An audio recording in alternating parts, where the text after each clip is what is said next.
Jeff Bro from Two Hacks Garage. Well, guess what? Back at Jimmy's. Very familiar place lately. Back on Project Jumpin' Jack Flash. You saw in the last video, started working on the pinion support. I was calling it a nut saver, and I'll show you why here in a little bit. We've got a lot done with the chassis, engine plate done, front engine mounts done, and now we're working on the rear pinion support.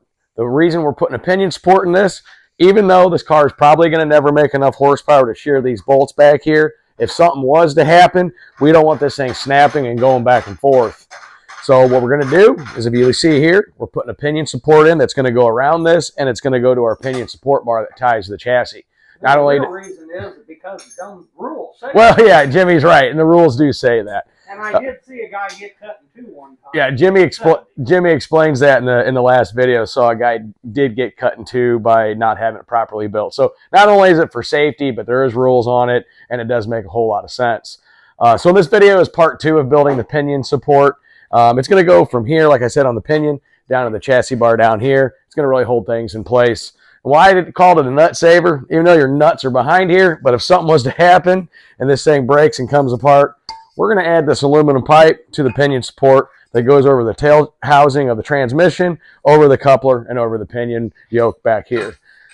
With that, guys, we got a whole lot of work going on. So this is fabricating the rear pinion support and nut saver part 2. See you soon. Save the cojones. Save the cojones.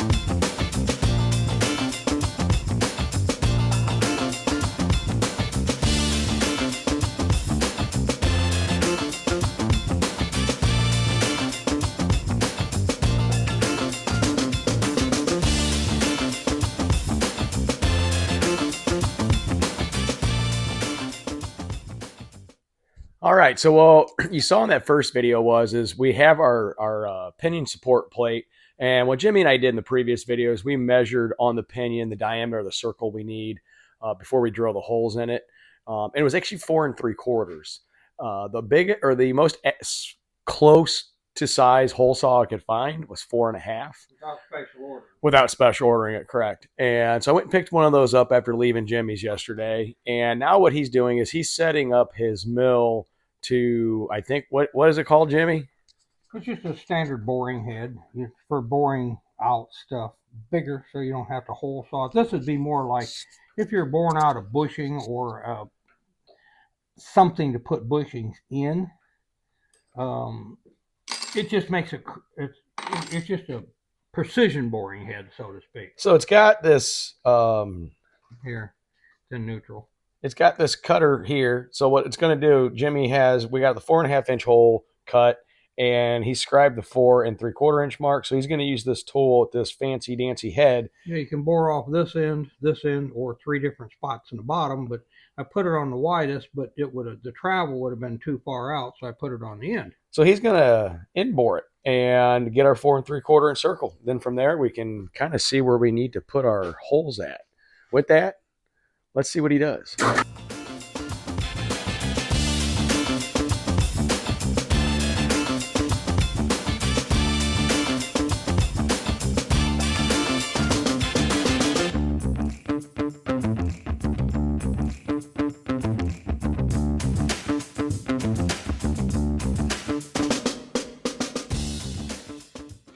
All right, so what Jimmy's doing now is he went ahead and made the diameter of that hole, and he's checking to make sure it fits. Bingo. And it looks like we have exactly what we need here. We got a winner. Got a winner. So now what we're going to need to do is we need to actually drill the holes in that thing. But if you notice here, Jimmy, where's that gasket at we were using? Oh, that shim? Yeah, that shim. I don't know, down there somewhere. So we've been using actually a pinion shim that goes in between here because the bolt pattern on this isn't all the same. So that thing turns, there's a correlation of these bolt holes that this pinion goes onto. So we're going to actually use that shim to determine where our bolt holes need to be. We're going to get that drilled out, and then we'll continue fabricating it. Oh, yep, there it is. There's the shim that we're using. Yeah. That's it right there. This just doesn't slide on any way. There is actually an orientation to this. And if you look at that tab on top, that's actually the top right there. In fact, I already marked it. So what we're going to do is we're going to go ahead and start fabricating that up. Here's the problem with this. Whoops, did you knock it out of focus? No, we're good. Okay. Here's the problem with this. I just can't lay this thing on here. I have it marked. Right there. Top, right here. So I'll show you why I'm doing the stupidity I'm doing. These bolts are timed, okay? And right here they're timed. I have them, I can see by holding them up here, the heads of the bolts are going to line up with the holes. So this is, even though this is the top of it, I don't really have a definitive where to put it, because this is not exactly straight up in the 12 o'clock position. So what I'm going to do in the next step of this is you just, little machinist trickery. I'll pull these out. I'll take some threaded rod. That's 3/8 coarse thread. I'll take some threaded rod. I'll put it in the lathe. I'll take 5 of them. And I will put them in the lathe, and I will put a point on them. And basically use them like a transfer punch. I'll get one. This is the type of knowledge I'm trying to learn. All the machinist tricks. I don't know if you can see the point on this thing. It's normally the diameter of this, you would stick it in a hole, and let's just say you had it in a hole and you punch it, and that's just exactly what we did to the bell housing. If you'll, the engine plate, if you'll look at one of the other videos we did over the weekend, to find the center of the bolt hole. So what I'll do is I'll figure the height of this where I want. I'll get a bracket welded on this cross tube. I'll get this here. I'll get it bolted to the bracket. I'll screw those pieces in it. Then I'll take the hammer and dink, dink, dink, hit it, and it'll transfer the bolt pattern over to this. Then I know exactly where to drill it. And then what I do, to save confusion, because drag racing can be hectic. Sometimes you change the gear ratio at the track or home, and I'll stamp FR on it. That way, somebody flips it, the bolt pattern won't be the same. They flip it, so they'll always know that it's front or rear. Common sense. That right there is years of knowledge. Years of knowledge I need to learn quick. With that, we need to get to work. See you in a few.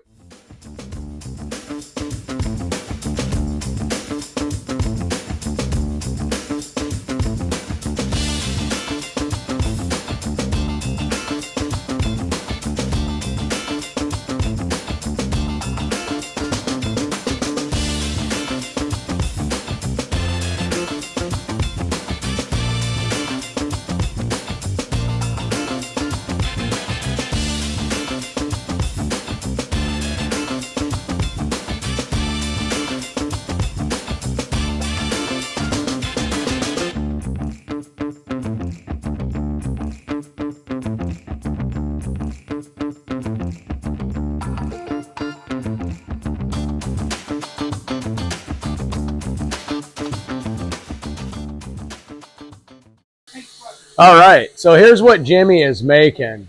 He's using just 3/8 rod, threaded rod, nothing crazy, just zinc. And he's cutting these down, and he's putting them on a lathe, and he's turning them down. So this is what's actually going to make that transfer punch mark like he showed you earlier. I'll show you how this works. He's in the process making some now. So basically, you take the bolts out. Jimmy's making these. You screw these in there. Just like that. Voila. There you go. He just made another one. Yeah, but I haven't tapped any more holes. Right. So what we're doing is we're actually running a tap through here to make sure everything's clean. Now, mind you, this is not the rear end we're using. This is our mock-up rear end. So yeah, we'll just continue making these and putting those in those holes and go on to the next step. This is, as Jimmy says, the machinist tricks, and I have a whole lot to learn yet. See you guys in a few.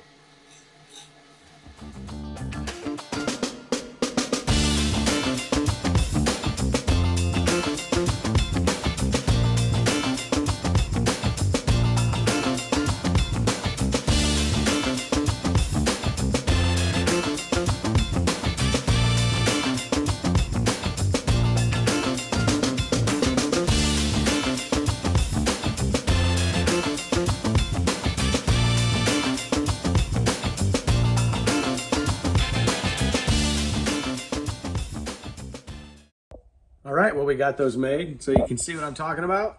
See Jimmy's tricks. So those are pointed and they're in the holes where the pinion bolts go in. And that's what we're going to use for our transfer on our pinion plate so we can line up the holes correctly.